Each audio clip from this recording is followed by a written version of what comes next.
Le livre du ciel, tome 3. 5 janvier 1900.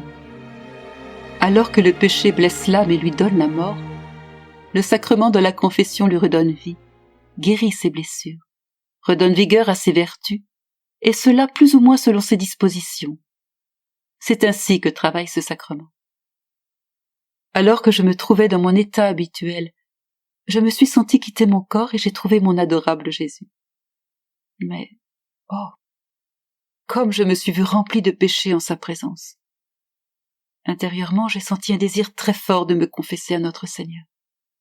Ainsi, me tournant vers lui, j'ai commencé à lui dire mes péchés. Il m'écoutait. Quand j'ai fini, il se tourna vers moi avec un air plein d'affliction, et il me dit : « Ma fille, s'il est grave, le péché est un poison et une étreinte mortelle pour l'âme. Non seulement pour l'âme, mais aussi pour toutes les vertus qui s'y trouvent. S'il est véniel, c'est une étreinte qui blesse et qui rend l'âme faible et malade, ainsi que les vertus qui s'y trouvent. Quel venin mortel est le péché. Seul, il peut blesser l'âme et lui donner la mort.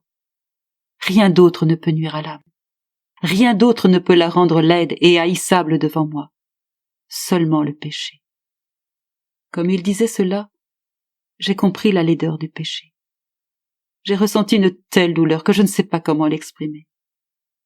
Jésus, me voyant toute torturée par la douleur, leva sa main droite et prononça les paroles de l'absolution. Et il ajouta : « Le péché blesse l'âme et lui donne la mort. Le sacrement de la confession lui redonne vie, guérit ses blessures, redonne vigueur à ses vertus, et cela plus ou moins selon ses dispositions. C'est ainsi que travaille ce sacrement. » Il me semblait que mon âme recevait une vie nouvelle. Après l'absolution de Jésus, je n'ai plus ressenti le trouble d'auparavant. Puisse le Seigneur être toujours remercié et glorifié.